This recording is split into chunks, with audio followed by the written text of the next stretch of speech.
Bonjour Lama Trinley. Bonjour David. Merci Lama Trinley d'avoir gentiment accepté de répondre à mes questions. Je vous en prie. Donc, vous êtes Jigme Trinley Gyatso.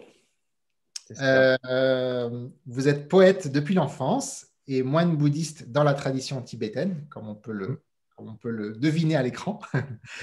Vous êtes donc lama depuis 1987, je crois. Voilà, c'est cela, oui, oui. Vous avez vécu 14 ans en communauté, puis 15 ans en retraite solitaire en France et au Népal.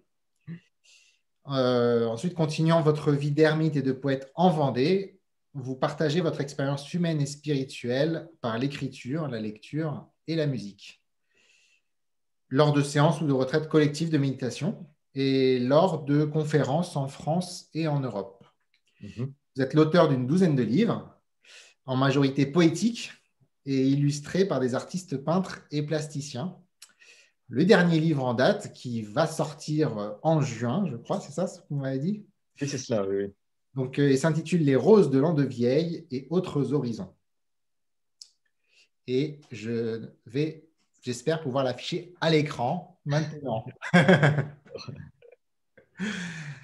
Merci beaucoup encore. Est-ce que vous voulez ajouter quelque chose à la présentation avant de commencer les Ma questions? ma foi, non, si ce n'est que je suis aussi maintenant depuis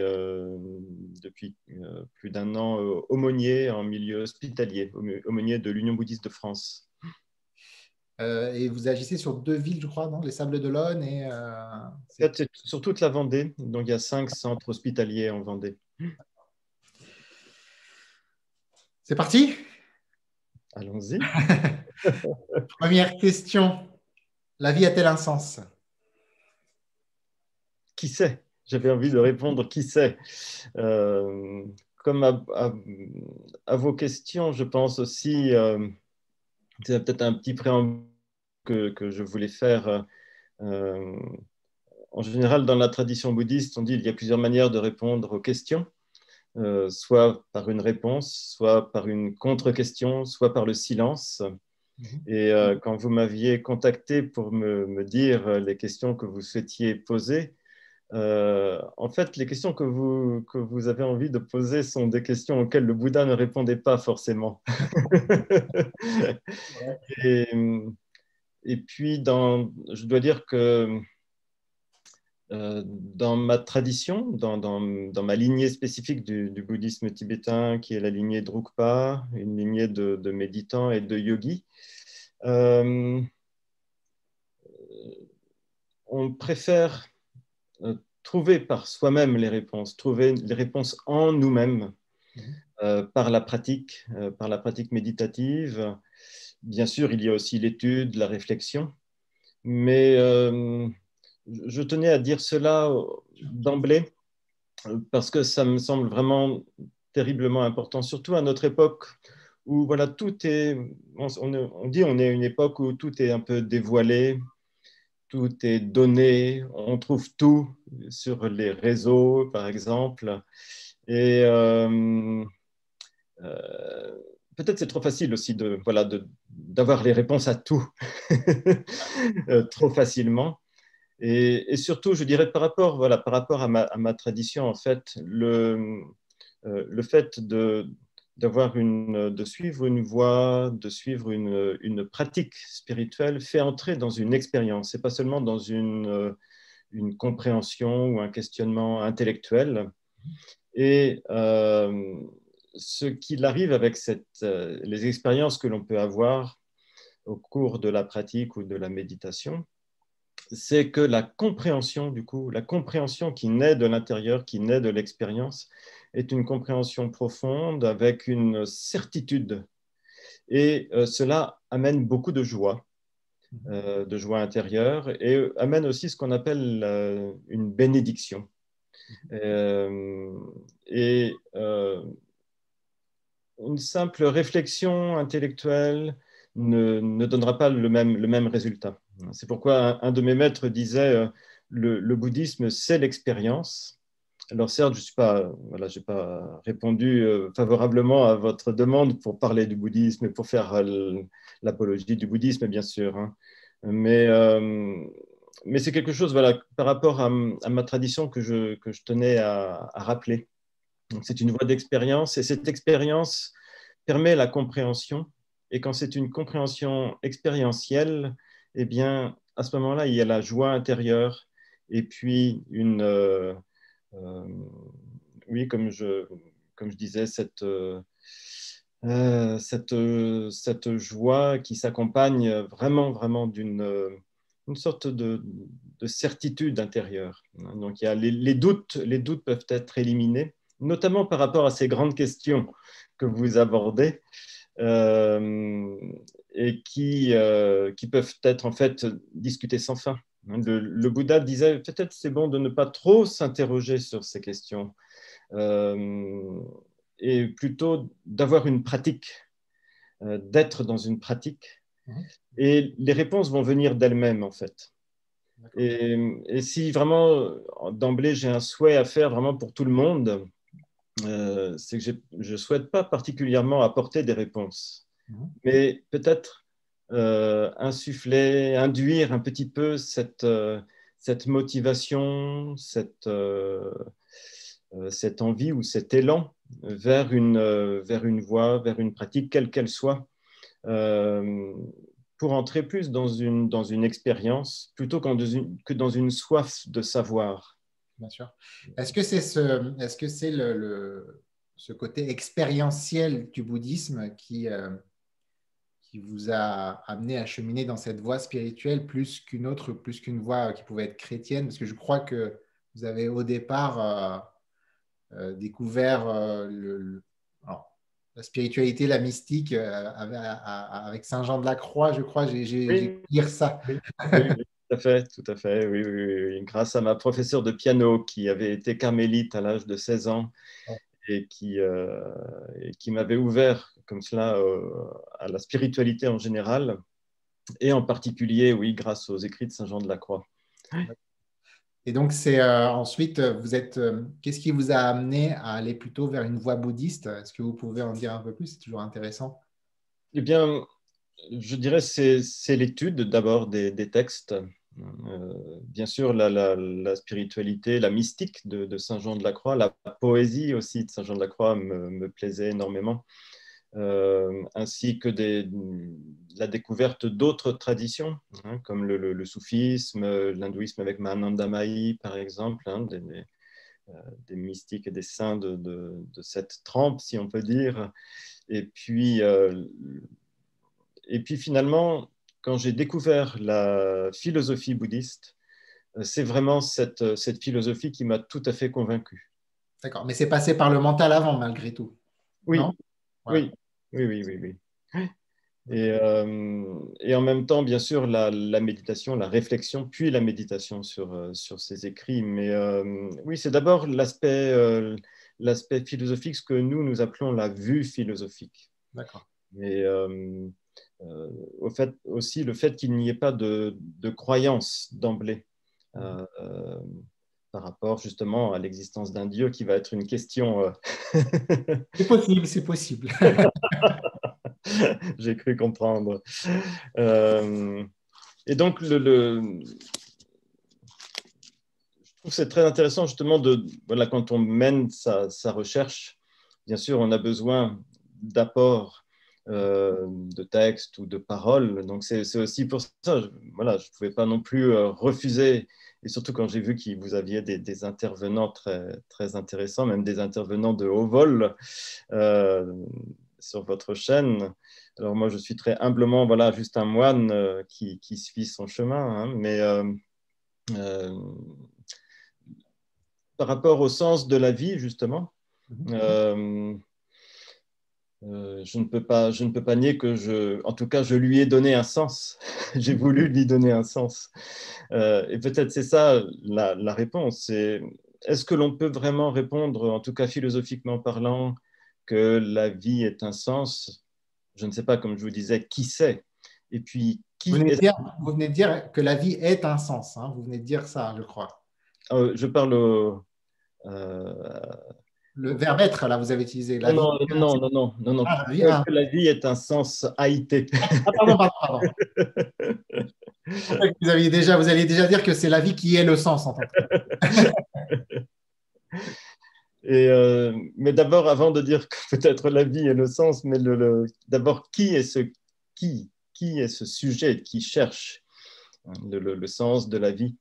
Euh, et, euh, et donc, avant de chercher peut-être un sens absolu, justement, à la vie, puisque quand on pose cette question, on a l'impression qu'elle induit le fait de chercher un sens absolu à la vie. Et peut-être elle a plusieurs sens, on peut voir les choses sous plusieurs angles. Et personnellement, je m'attache toujours à essayer justement de regarder et de parler ou d'enseigner parfois vraiment en donnant tous les angles possibles, même des angles parfois contradictoires. Et c'est aussi la manière dont enseignait le Bouddha, il me semble, parfois on peut trouver des paroles du Bouddha qui sont contradictoires les unes envers les autres en fonction de l'auditoire auquel il s'adressait.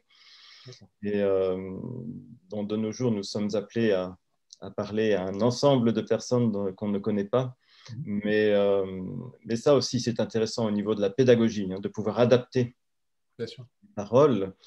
Et donc, au niveau de du sens de la vie, justement, eh bien, je me disais, il y a déjà le fait d'être en vie. Donc, il y a un constat que nous pouvons faire. Et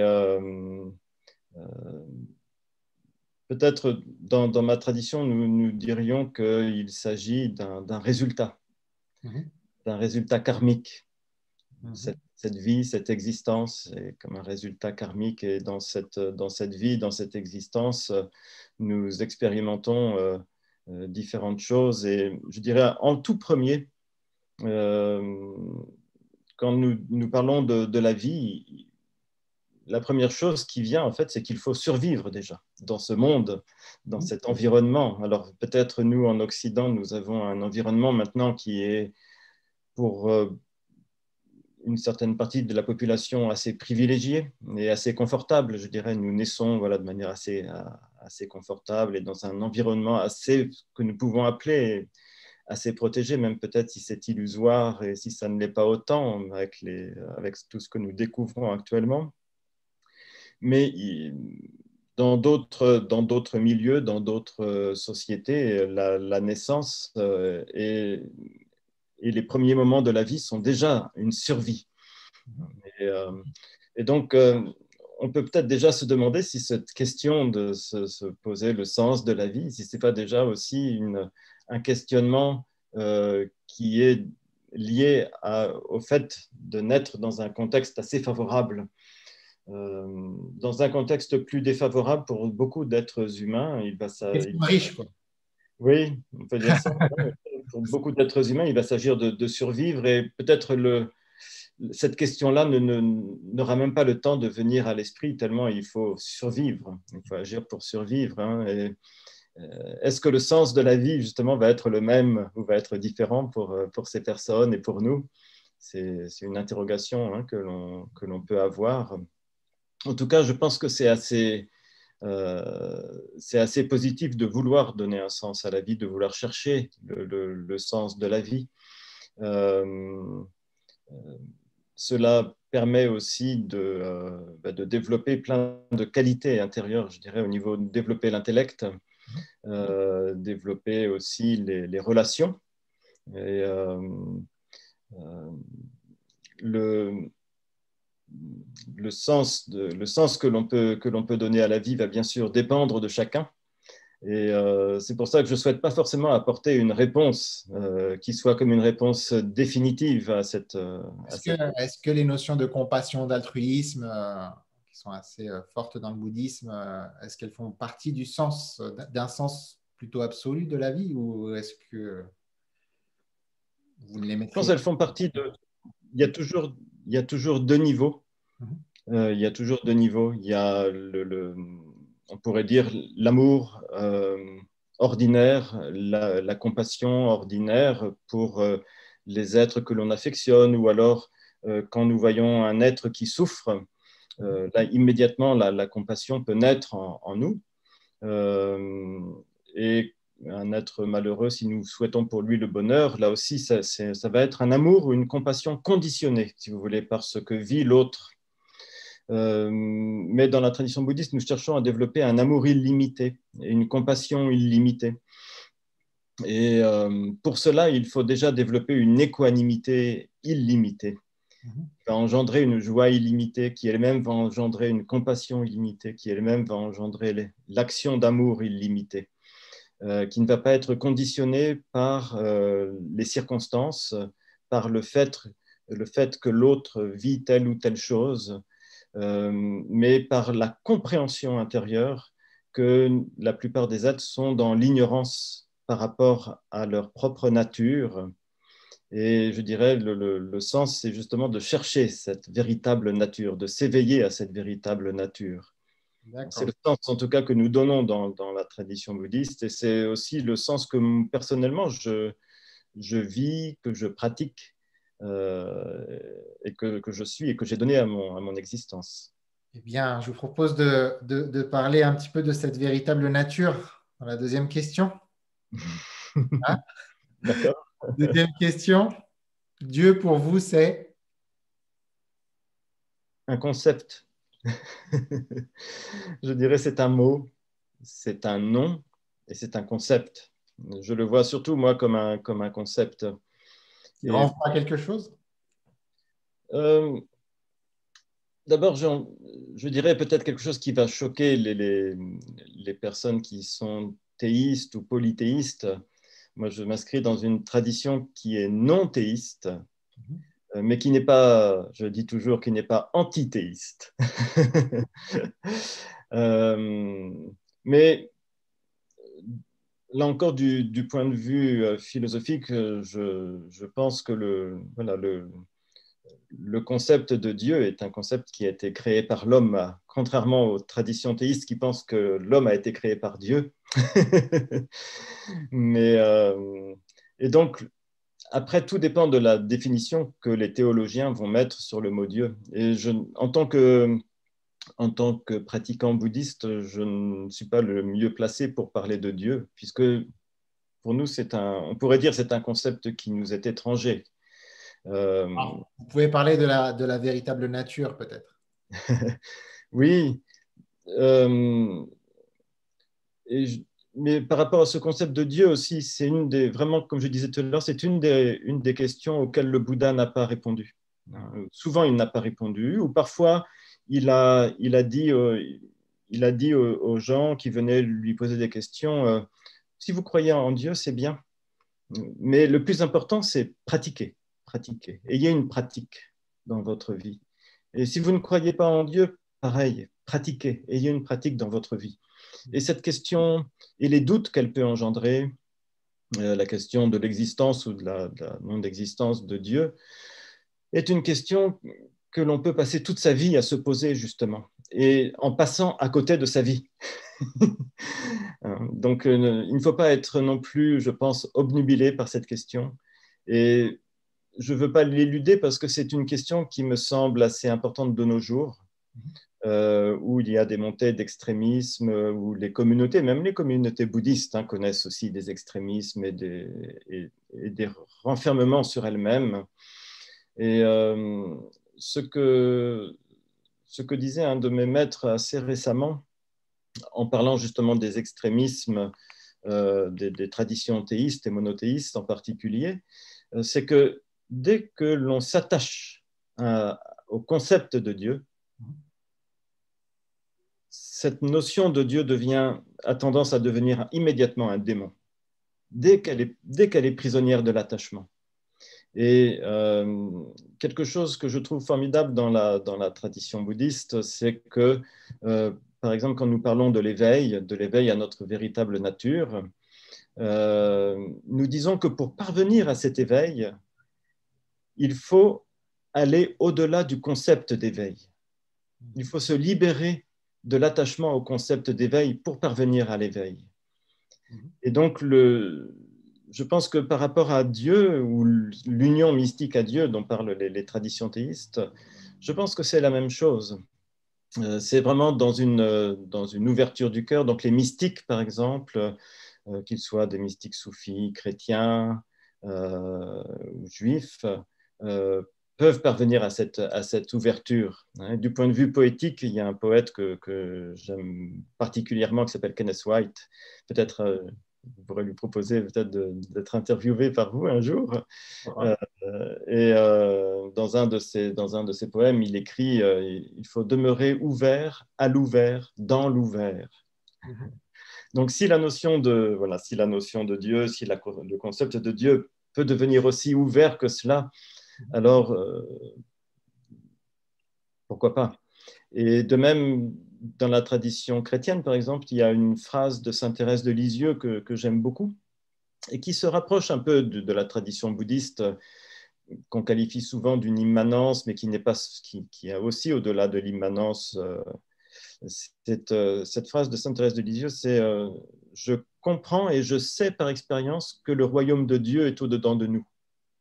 Oui. Donc, quand je fais des dialogues interreligieux avec des chrétiens, par exemple, ils me disent souvent, ah oui, mais toi, tu cites toujours la théologie négative. Et ça correspond bien effectivement à la notion bouddhiste, peut-être Oui, bien sûr. Mais alors, comment est-ce que je voulais savoir ce que vous pensiez et comment vous expliquez parce que pour avoir visité quelquefois un monastère bouddhiste, notamment tibétain, parfois on voit des énormes Bouddhas dorés. Et du coup, enfin, à première vue, de premier abord, on se dit, mais les bouddhistes qui justement sont souvent critiques envers toute représentation d'un dieu potentiel ou même toute représentation quelle qu'elle soit, comme vous venez de le rappeler d'ailleurs. Comment expliquer cette présence? Alors, je ne suis pas d'accord avec ce que vous dites. Nous ne sommes pas opposés aux représentations divines ou autres. Ce n'est pas la représentation en soi, mais c'est l'attachement à l'existence, à la croyance en l'existence d'une entité autonome qui aurait créé le monde, par exemple. D'accord. Ça, philosophiquement, ça ne tient pas debout pour nous. OK. Donc, mais par contre, après, les représentations, c'est autre chose. Mais dans le bouddhisme, c'est vrai, dans le bouddhisme, il y a beaucoup de paradoxes. Et les représentations du Bouddha peuvent être considérées comme un paradoxe du bouddhisme. Alors, au départ, ces représentations n'existaient pas. La présence du Bouddha était manifestée par un lotus vide, où il n'y avait pas de statue. Et c'était cette absence qui représentait la présence du Bouddha. Il y a au musée Guimet, par exemple, des statues comme cela, où on voit même un cheval qui ne porte personne, mais il est censé porter le Bouddha. La présence du Bouddha est là, mais n'est pas représentée. Puis après, on a représenté le Bouddha par l'empreinte de son pied. Au début, le Bouddha ne voulait pas qu'on représente son corps.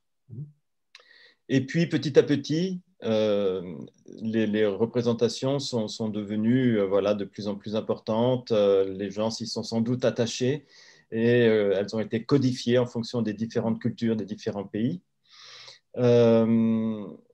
Et il y a un texte très important qui s'appelle le Sutra du Diamant, où le Bouddha dit « Celui qui me voit dans mon corps, celui qui me voit dans ma forme, ne voit pas le Bouddha. Celui qui voit la coproduction conditionnée, celui-là voit le Bouddha. Mais celui qui croit voir le Bouddha dans une forme, dans la forme d'un Bouddha historique ou autre, ou symbolique, ne voit pas le Bouddha. Le Bouddha n'est pas montrable, n'est pas représentable, c'est l'éveil. Le mot Bouddha, on a fait de cette tradition, on l'a appelé le bouddhisme en Occident, mais le Bouddha n'est pas un dieu. Le Bouddha historique était un être humain, mais le mot Bouddha, c'est un adjectif qui veut dire l'éveillé. Ce n'est même pas un nom propre. Un état. Oui. Et ce n'est même pas un nom propre. Donc, c'est une erreur de parler de cette tradition en disant le bouddhisme. Hein. Dans les pays d'Asie, on appelle cette tradition la voie de l'intériorité. D'accord. Donc, se référer uniquement au personnage historique qui est censé être à l'origine de cette tradition est une erreur, en fait. D'accord. C'est intéressant de le savoir. Et donc, quand on rentre dans un temple et qu'effectivement on voit les bouddhistes qui se prosternent, qui vont faire des offrandes devant une statue, pour nous, c'est une pratique d'accumulation de mérite, une manière de se relier à l'éveil, à notre propre éveil, en fait. Et nous disons qu'une statue du Bouddha devrait agir un peu comme un miroir qui nous montre notre propre potentiel d'éveil. D'accord, je comprends. Okay. C'est bien parce que c'est vrai que je me posais souvent cette question-là. À chaque fois, je me dis, mais comment c'est. Je pense que pas mal de gens se la posent également. Donc, je pense que la réponse était importante. Et pour parler de peut-être juste pour finir, peut-être par rapport à ça, à cette nature de l'esprit et qui entre dans le cadre donc, de cette notion de Dieu, peut-être. Hein, ce qu'on peut en dire, en tout cas, c'est que il s'agit de quelque chose qui n'a pas d'existence en soi. Donc, on dit qu'elle est non née, elle est sans demeure et elle est sans cessation. Parce que ce qui n'est pas né n'existe nulle part et ne peut pas non plus cesser. Donc ce n'est pas le bouddhisme, et peut-être ça peut rejoindre parfois la notion d'un Dieu dans un sens très large du terme et très profond. Ce n'est pas le nihilisme, ce n'est pas le matérialisme et ce n'est pas non plus l'éternalisme. Ce n'est pas quelque chose qui serait né et qui durerait pour tout le temps. On dit que quelque chose qui est né doit forcément mourir et quelque chose qui n'est pas né ne peut pas cesser non plus. Donc c'est un non manifesté, c'est une sorte de non manifesté, une sorte de conscience non manifestée qui des fois se manifeste. Enfin, est-ce que c'est toujours l'image de l'océan qu'on a avec les vagues, tout ça? Je sais pas si c'est. Ça peut, oui. Après, l'image. Oui. Après, je suis pas sûr. Voilà. Après, je dis, ces choses-là, justement, c'est bien de laisser du temps, du silence dessus, pas vouloir ajouter des concepts ou des idées supplémentaires. Trop vite, en tout cas. On bien qu'on parle. Donc. Ok. Bon, est-ce qu'on reste dans le silence pour cette question? Je pense que oui. On va un petit peu parler dans la troisième question. Après la mort, stop ou encore? Conceptualisons un petit peu avant de se taire. Oui, parce que c'est vrai que on a toujours envie de faire, voilà, d'aller peut-être de dénigrer les concepts en disant que voilà, il faut aller au-delà des concepts et entrer dans une expérience qui soit plus profonde que de simples concepts. Cependant, nous disons aussi, nous devons utiliser nos concepts. Nous avons cette intelligence, un cerveau, etc. Donc, il est normal en tant qu'être humain d'utiliser cette intelligence, d'utiliser les concepts, d'utiliser les mots, bien sûr. Ça va, alors on va pouvoir parler un peu. Oui, peut-être. Mais quand on se pose la question de la mort, il faudrait aussi déjà se poser la question justement de la vie, comme vous l'avez fait au début, mais se demander, voilà, qu'est-ce que c'est que la vie? Est-ce que l'on peut vraiment affirmer qu'il y a une existence continue? Et est-ce que la mort est la fin de cette existence? Alors, dans la tradition bouddhiste, la mort s'oppose plutôt à la naissance et non pas à la vie. C'est le processus inverse au niveau de ce qui se produit, c'est le processus inverse de la naissance. Voilà, ça c'est une manière de présenter les choses. Et une autre chose que je peux dire par rapport à ça, c'est que pour moi, et je pense pour la tradition que je pratique aussi, la mort est un phénomène tout à fait naturel. À partir du moment où nous sommes nés, justement, il y a la naissance, donc il y a forcément la décrépitude, la vieillesse, la maladie et la mort qui s'en suivent. C'est inévitable et c'est pour nous un processus tout à fait naturel, contrairement à ce que j'ai mis dans mon dernier petit recueil de poésie, justement, sur les... J'entends beaucoup de philosophes et de religieux, aussi d'autres traditions qui disent que la mort est un scandale. Et ça me scandalise. Lors d'un colloque, j'ai entendu un père jésuite qui disait que la mort est un scandale et que la mort du Christ est un scandale. Alors, moi, j'ai réagi en disant, mais non, pour nous, la mort est quelque chose de tout à fait naturel. À partir du moment où on est né, où on est né, naturellement, nous devons mourir. C'est inévitable. Et il n'y a rien de scandaleux en cela. Donc c'est peut-être, moi je trouve, ne pas avoir compris justement le sens de la vie. Le sens de la vie, c'est peut-être justement qu'elle soit impermanente. Ben voilà, vous avez répondu à la première question lors de la troisième question. Vous voyez, c'est en décalage. Bien paré, là. et, et alors, justement, la mort donne un sens à la vie, on pourrait dire, hein, l'idée de la mort, en tout cas, l'idée de la mort. Parce que qu'est-ce que la mort? Là aussi, je pourrais vous dire, la mort, c'est un concept. La vie, c'est un concept. Est-ce qu'on peut déterminer ce qu'est la mort? Ça, je pense, c'est très difficile. Même du point de vue scientifique, c'est difficile. Et dans un texte, j'ai dû faire quelques recherches, par exemple, sur la notion d'instant et la notion d'instant de conscience. Il y a dans des textes bouddhiques qu'on appelle l'abhidharma, cette notion d'un instant de conscience qu'on symbolise souvent dans les enseignements par un claquement de doigts. Mais en vérité, dans les textes, un instant de conscience, c'est un claquement de doigts divisé par 64 ou 65. On arrive à 10 millionièmes de seconde, je crois. Et donc, le Bouddha parlait de cela, d'un instant de conscience qui est aussi court que cela. Et en fait, nous disons que il n'y a pas une conscience, et donc, si vous voulez, il n'y a pas une continuité. C'est une succession d'instants infinitésimaux de conscience. Et la mort, c'est pareil. Si on veut décrire le phénomène de la mort, on ne peut pas trouver un moment, on ne peut pas pointer du doigt un moment qui soit la mort. C'est un ensemble de moments qui se succèdent les uns aux autres. Et c'est pour ça, entre autres pour ça, qu'on peut dire, et que certains maîtres n'hésitent pas à affirmer, que la mort n'existe pas.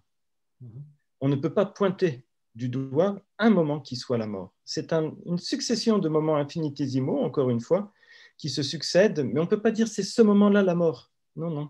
C'est tout un ensemble de choses. C'est tout un processus, en fait.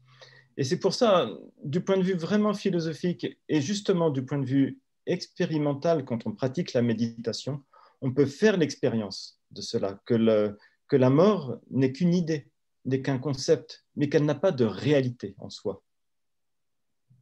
Ok, et donc après ce moment qui n'existe pas, Lama Trinley, il devient quoi? Il est constamment et il n'y a plus de Lama Trinley? Eh bien, sans doute pas. Oui, oui, effectivement, il n'y a plus de Lama Trinley.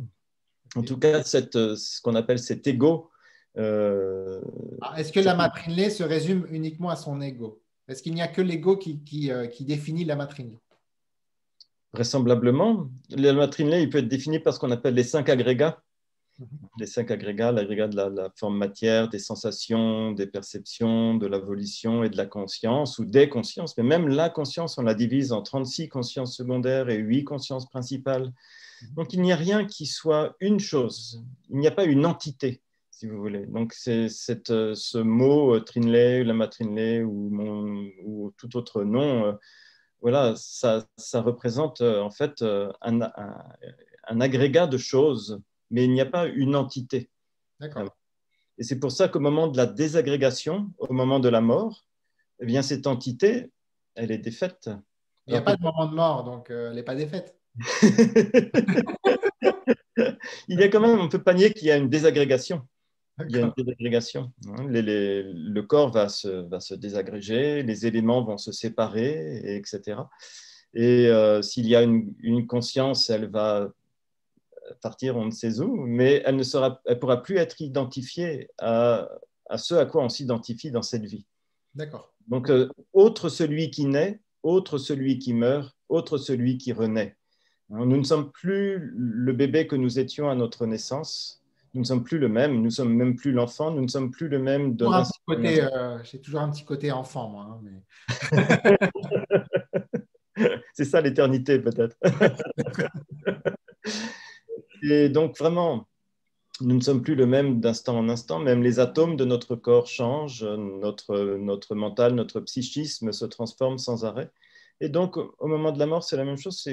Voilà, c'est une manière de parler, le moment de la mort, bien sûr, mais il y a toujours cette illusion d'une continuité dans la discontinuité, en fait. Et c'est une illusion. Donc, si, du point de vue, si vous voulez, les bouddhistes ont de la chance parce qu'ils ne peuvent pas s'attacher à une vérité. Nous avons deux vérités, la vérité relative et la vérité ultime. Donc, du point de vue relatif, oui, nous existons, nous vivons, nous mourons, mais du point de vue ultime, rien de tout cela n'a d'existence réelle, d'existence propre, c'est illusoire.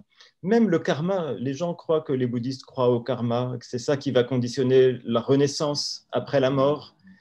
Mais du point de vue relatif, oui, on dit ça fonctionne tout à fait, c'est inévitable, mais du point de vue absolu, le karma n'existe pas. Il n'a pas d'existence, parce qu'il n'y a pas une entité qui véhicule ce karma, fondamentalement. C'est une illusion. Et l'impermanence, est-ce que c'est une illusion? Oui, aussi. On peut dire tout est, du point de vue absolu, tout le manifesté est illusoire. Tout le conditionné, pas le manifesté, mais tout le conditionné. Et justement, vous voyez, je suis toujours en décalage, la notion de Dieu ou d'absolu, justement, c'est la notion d'inconditionné, fait référence à l'inconditionné, par opposition au conditionné. Mais en vérité, la compréhension profonde naît de l'union de la compréhension du conditionné et de la compréhension de l'inconditionné, et de l'expérience des deux aussi. Okay. Merci. On a passé les 3 grosses questions. Ouf. Dans la bonne humeur, en plus. Voilà, exactement, c'est le principal. On va passer à la 4e question. Un personnage spirituel qui vous a marqué? Je dirais, aujourd'hui, en plus, inévitablement, vous ne le savez peut-être pas, mais on a posé ce jour du 19 mai 2021 et c'est le jour de l'anniversaire de la naissance du Bouddha Shakyamuni. Ah, je ne savais pas. C'est le jour de la naissance du prince Siddhartha Gautama. Un bon anniversaire à lui, même s'il n'existe plus. J'aimerais pouvoir lui transmettre. Impermanent, ça ne marche pas. Et donc, eh bien, je dirais le Bouddha. Je dirais le Bouddha pour un personnage qui n'est plus manifesté dans notre monde, en tout cas. Son enseignement particulièrement. Sa personne, son histoire, oui, je crois que même sa personne et son histoire impressionnaient beaucoup, par exemple, quelqu'un comme Jean d'Ormesson, qui trouvait que l'histoire du Bouddha était la plus belle histoire qu'il connaissait. Mais personnellement, c'est son enseignement surtout qui m'a vraiment beaucoup marqué, son premier enseignement, les 4 vérités, les 4 nobles vérités, comme on les appelle souvent. Et pour un personnage que j'ai connu, je dirais bien sûr, c'est mon maître spirituel principal, ce qu'on appelle mon maître racine, et qui a été vraiment la plus grande influence de ma vie, la plus grande bonté aussi que j'ai pu rencontrer dans cette vie. Et c'est une chance inouïe de pouvoir rencontrer des personnages comme cela. Vous avez rappelé son nom? Oui, il s'appelait Kyabje Sendrak Rinpoche. C'était un maître qui n'était pas très connu, pas connu en Occident en tout cas, très connu des autres maîtres et très, très aimé de tous les grands maîtres, parce qu'il était aussi, je pense, peut-être un des maîtres les plus humbles qui soient. Donc c'était un exemple dans ce sens-là. Parfait, merci beaucoup. On aborde la dernière question maintenant. D'accord. 5e question, le livre ou le film que vous recommanderiez à un ami en perte de sens? Alors justement, je pense que c'est un des livres qui existe sur le premier enseignement du Bouddha, justement sur les 4 vérités, qui s'appelle L'enseignement du Bouddha d'après les textes les plus anciens, de Valpola Raoula aux éditions du Seuil, dans la collection Point Sagesse. Et je pense que c'est ce premier enseignement du Bouddha qui, moi, m'a permis justement de pouvoir retrouver un sens à cette vie et avec une compréhension vraiment de ce que nous vivons, de ce qu'est la souffrance, mais aussi la possibilité de s'en libérer. Parfait. Pas de film. J'ai très peu de films à chaque fois. Vous n'avez pas de... Ah oui, je pense qu'il y a un film, enfin oui, film ou documentaire, mais je ne pense pas qu'il soit facilement visible. C'est justement un film avec Kenneth White qui est lié à son livre La route bleue. Mhm. Et alors, je ne sais plus le titre exact du film, un film qui a été fait en le suivant quand il partait dans le Grand Nord, ou un autre film, peut-être dans le même film quand il est allé au Japon. Ce sont des très très beaux films qui sont parfois présentés par lui-même lors de conférences ou par des associations qui lui sont liées. J'essayais de le retrouver là, mais c'est tout. Mhm. On cherchera plus tard. Merci beaucoup, Lama Trinley. Ce fut un grand plaisir de Merci à vous vous. interroger. Finalement, C'est gentil. franchement, ça aurait dû être très silencieux, mais ça a été presque l'entretien le plus long. Donc, C'est finalement, vrai? on a dit des Oh. choses. Dire au revoir à nos auditeurs, et puis on se retrouve tout de suite. Merci beaucoup D'accord. encore. Merci. Au revoir à tout le monde. Au revoir.